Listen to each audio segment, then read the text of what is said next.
Muito bem, vamos dar continuidade. Nós estamos falando aqui da Matrix da história. É importante que você assista os vídeos desde o começo. Eu estou mostrando os pontos da minha pesquisa para comprovar que existe uma narrativa falsa. Essa narrativa é composta por nós que precisamos dissolver. Esses nós estão tanto na história bíblica quanto na história oficial que nos foi contada. E vamos seguir. Muito bem. Depois de ler a obra de Manuel Velikovsky, alguns pontos precisavam ser vistos na história. Muito bem. Mesmo não a história oficial não trazendo os continentes perdidos como com provas cabais, vamos dizer assim, eles concordam que houve a movimentação de terra desde a Pangeia, que formou a Gondwana, aqui no sul, que a Gondwana era formada pela América, pelas Américas, pela América do Sul, perdão, pela África, pela Austrália e pela Lemúria, que ficava ao lado do continente africano, do lado direito do continente africano. E quando James Churchill fez o seu livro A Terra de Mu, começou uma confusão muito grande entre Mu e Lemúria. O que seria um e o que seria outro. Porque Mu é a mesma história contada da Atlântida. Então eu acredito que, sem intenção de querer enganar, o James Churchill, ele se enganou com alguma coisa, com a posição do continente que ele estava lendo naquelas tabuinhas. Ele confundiu ali o Ocidente com o Oriente. Por que eu digo isso? Porque quando Plongeon encontrou as tabuinhas também no México, ele colocou que a terra de Mu era a Atlântida. E o James Churchill ao contrário. Porém, quando eu li o Emanuel Velikovsky, e que ele conta que os povos antigos do México falavam que o Sol mudou de direção 4 vezes, então pode ser que essa tenha sido o engano. As tabuinhas que o James Churchill leu são de um tempo diferente da tabuinha que o Plongeon leu no México. Ambos falavam da Terra de Mu. Ou, se vocês preferirem, vocês encontram aí mapas invertidos. Mapas na posição sul-norte, ao invés de norte-sul. Então, talvez tenha sido na época de uma daquelas tabuinhas o padrão dos mapas. Tá? Mas, em alguns livros, a Merrica, não me lembro agora o nome do autor, aqui, Domingos Magarinos, e em outros também, eles falam que Mu é o nome do último sacerdote de Atlântida. Tá? Então eu prefiro acreditar, lógico que vamos levar em consideração a existência de um continente de Mu, mas eu acredito que o Mu é na verdade a Gondwana. Ou seja, é o continente que trazia a Austrália, a Lemúria, a África e a América juntos. Porque eu não acredito que poderiam existir dois continentes imensos no hemisfério sul. Né? Existia algo no Pacífico? Sim, existia. Né? O que sobrou foi a Ilha da Páscoa e o Havaí. Mas eram arquipélagos, eu acredito. Tá? Mas vamos. Então eu acho que o Mu aqui você pode, do Pacífico, na verdade, você pode colocar como Atlântida. Essa que é a linha que eu vou seguir aqui. Mas também vou dar a oportunidade, a opção de você entender o que eu estou falando, se você acredita que teve um continente enorme ao lado de Gondwana, tá bom?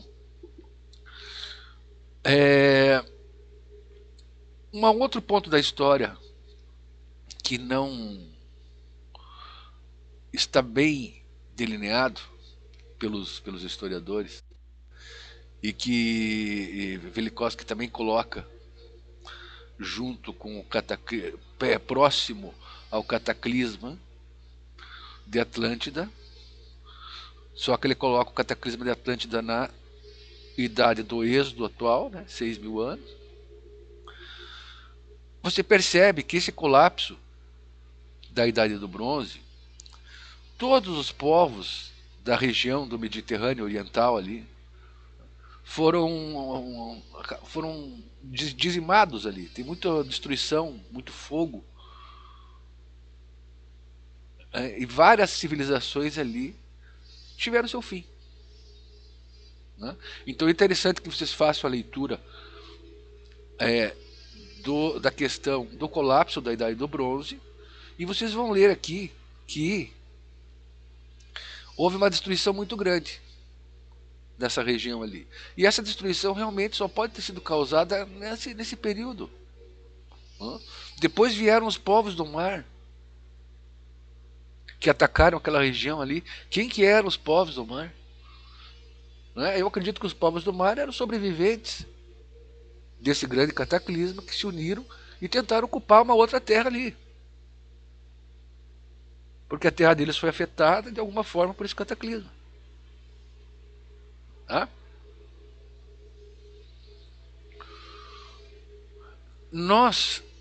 Eu acredito e sigo os autores que falam que a migração da humanidade ela partiu da América. Mas nós falamos partiu da América porque esses autores desconsideram, vamos dizer assim, Atlântida, ou não pode comprovar Atlântida.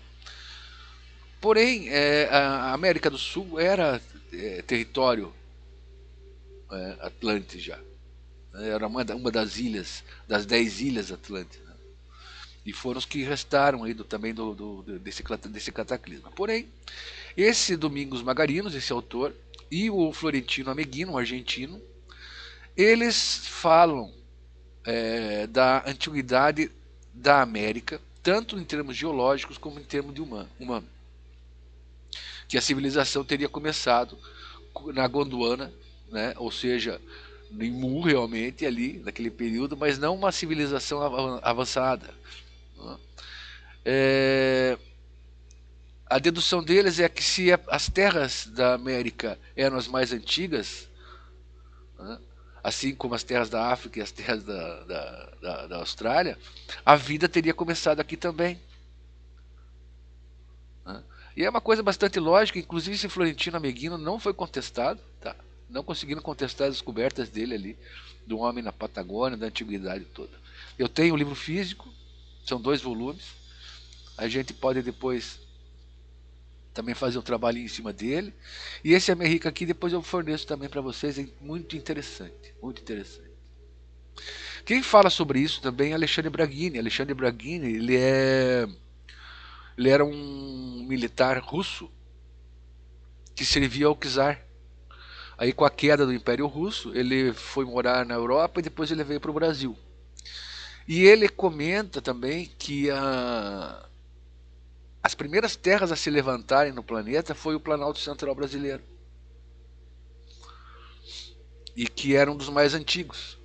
Então, não são só os autores sul-americanos que falam da antiguidade da América e que a vida que a gente conhece, que a história acredita, começou aqui.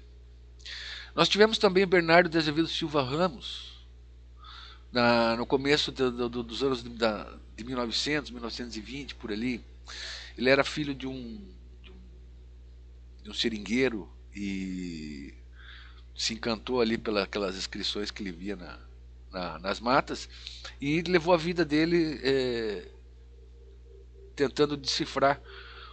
E ele foi para a Europa, ele aprendeu outros idiomas, aprendeu os idiomas antigos ali. E no livro dele, ele traz inscrições fenícias, gregas, egípcias, todas acontecendo aqui no Brasil, tá? Na nossa Amazônia. Então é um trabalho bastante interessante. É um livro muito raro. Eu tenho o livro também ainda. Tenho comigo o livro. São 2 volumes. E ele foi o primeiro a fazer a tradução da pedra da Gávea, daquela inscrição fenícia, né? E depois essa inscrição fenícia foi corrigida, né?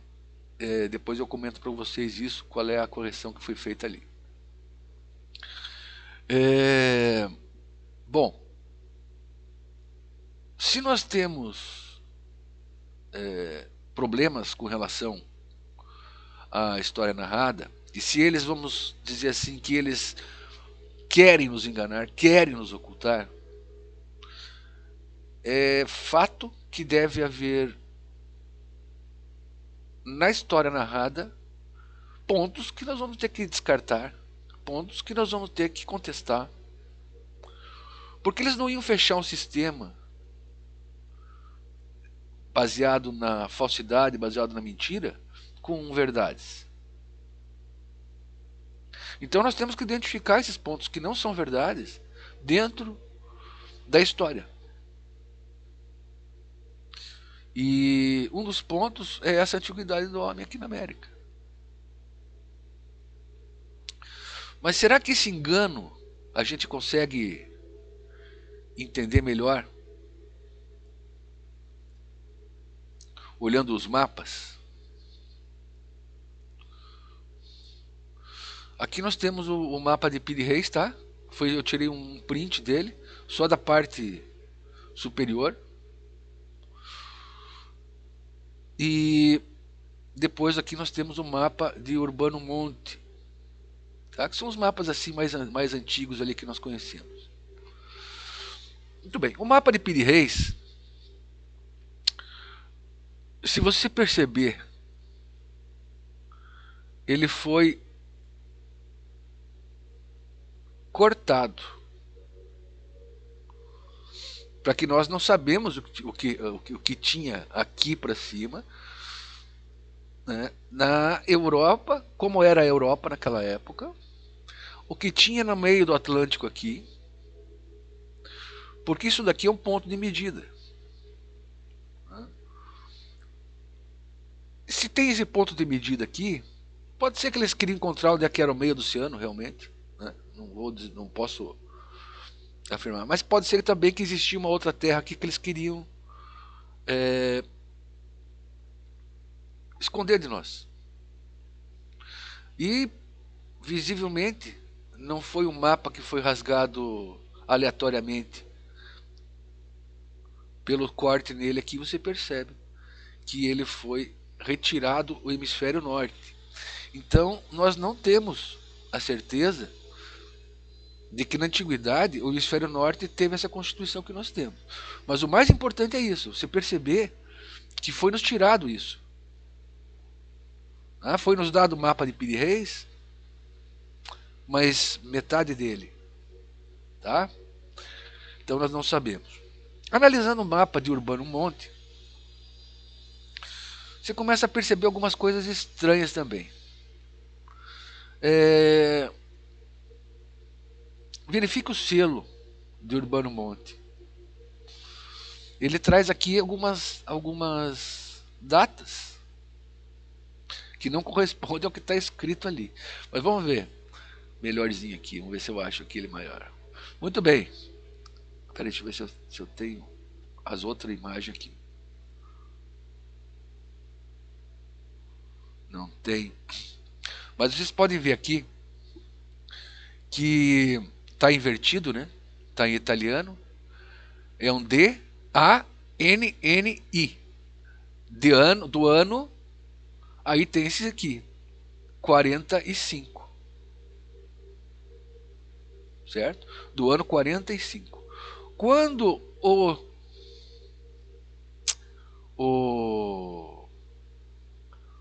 5 em algarismo romano ele tem uma barra, significa que esse aqui tem uma barra. E esse aqui não tem uma barra. Então pode ser que esse 5 tenha uma outra constituição numérica. Mas vamos dizer que seja o 5 mesmo. 10, 20, 30, 45. Tá? Aqui aparece ano 43.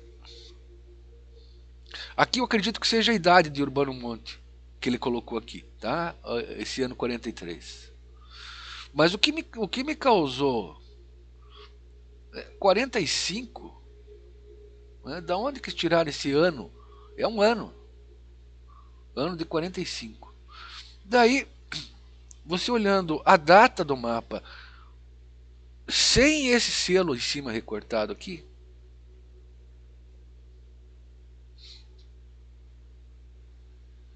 você percebe isso. O ano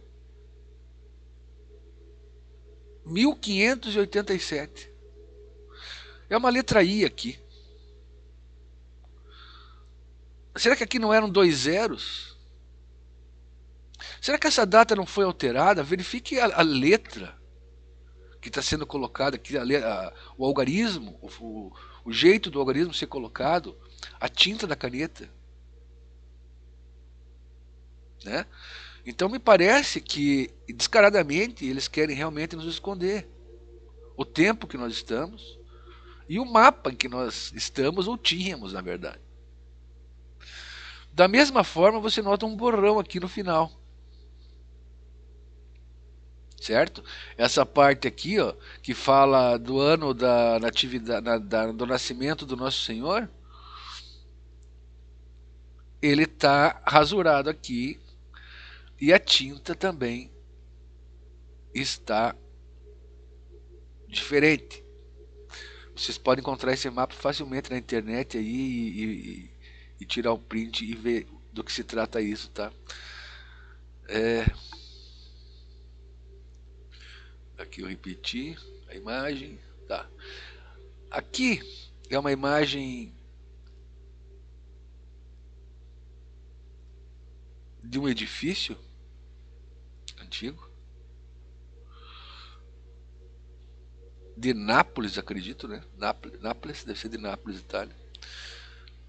Onde depois encontraram uma foto mais antiga. Eu não sei se é verdade isso, né? A gente não pode encontrar na internet, mas você pode notar que o ano em cima dos prédios eles foram alterados. E agora o mais interessante, gente. Se a gente olhar os mapas, a gente percebe que eles possuem o trópico de Câncer e o trópico de Capricórnio. E vocês já se perguntaram por que eles têm esse nome? Veja bem o que eles falam. O nome dos trópicos recebem nomes de constelações devido ao fenômeno dos solstícios. Isso porque os astrônomos que demarcaram os trópicos por volta de 200 anos antes de Cristo perceberam que durante o solstício do hemisfério sul, o Sol estava posicionado, perdão, o Sol estava posicionado na constelação de Capricórnio. Enquanto isso, no hemisfério norte, o Sol estava posicionado na constelação de Câncer. Então foi por isso o Sol estava posicionado no solstício. Tá? Não é uma coisa diária isso aqui, esse solstício. Não é a posição do Sol diariamente. Tá? Aí você vê sobre um dos trópicos, o Sol cruza Pino somente uma vez no solstício de verão. Os trópicos de Capricórnio e Câncer são nomeados desta maneira porque durante os solstícios, na antiguidade, o Sol se encontrava na direção dessas constelações zodiacais. Muito bem.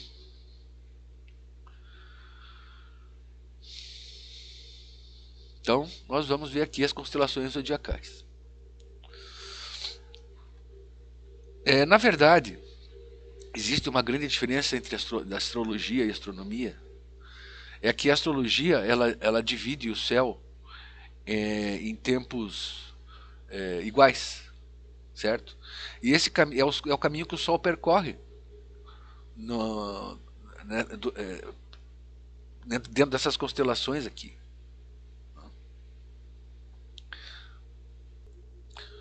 Enquanto que na astronomia, as constelações elas possuem tamanhos diferentes. Então o Sol não caminha do mesmo jeito. Então nós não podemos contar eras com com o mesmo número de anos, porque o caminho que o Sol demora para passar por Câncer é diferente de passar por Gêmeos, né? Então não, por aí também se percebe, parece que nós estamos contando os segundos apenas, né? Bom, no tempo de que havia solstício em Câncer e em Capricórnio, nós estávamos na era de Áries. Onde é que era que nós estamos agora? Nós estamos entrando na era de Aquário? Já estamos no meio da era de Aquário? Como é que nós estamos? Final de Peixes? Né? Então a idade que esse mapa foi feito, ele é muito mais antigo. Se você pegar as datas que nos são dadas e a maneira como foi que é contado as eras, olha, não tem condição você, você coloca que o mapa foi feito há 4.500 anos atrás, no mínimo. Como eu acho que isso está errado, essa data está errada, eu acho que é muito mais antigo ainda. E aí você vê aqui no disco solar, para mim esse é o tal do disco solar, você vê que que esse disco solar ele gira, né, no sentido horário. Então, se ele gira no sentido horário, nós passamos por Peixes, né? Estamos entrando na era de Aquário. O que é que estaria, aonde o Sol estaria fazendo os solstícios? Se nós estivermos na era de Aquário, né, o solstício ele está em Touro e em Escorpião.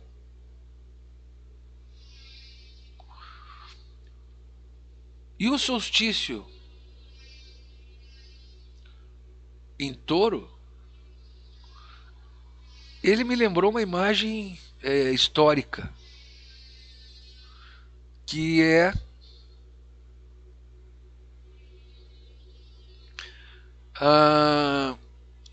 do touro egípcio, famoso, que também, esse touro Apis, ele é colocado na deusa Ísis, né? Esse símbolo do sol entre os chifres, ele é colocado junto com a deusa Ísis. E esse touro Apis, ele representa, deixa eu ver se eu acho escrito aqui, senão depois eu leio para vocês, eu falo aí. Mas ele representa a renovação. Ele representa um momento de recomeço e de despertar da natureza.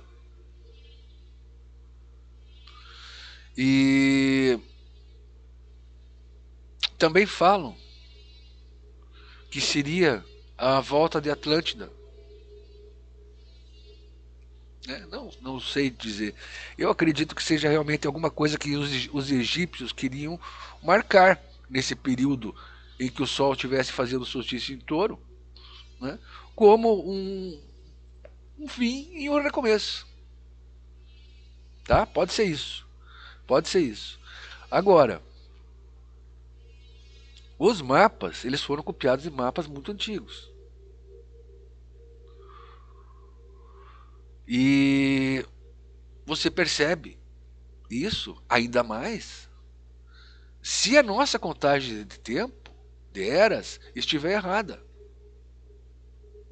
Porque a nossa diferença para a contagem hindu, por exemplo, é enorme. Enorme. É como eu falo, é como se nós estivéssemos contando os centésimos de segundo. Não são nem os segundos. porque depois no outro vídeo eu vou explicar direitinho, tentar explicar direitinho melhor essa questão do Sol que gira em torno das constelações aí e fazem esse solstício. E qual é o período de cada um, tá? Qual é o período real de cada era? Vamos tentar chegar lá também, tá bom, gente? Mantendo aí os vídeos de 30 minutos para não ficar muito grande. Queria agradecer já a todos, um fraterno abraço e até o próximo vídeo.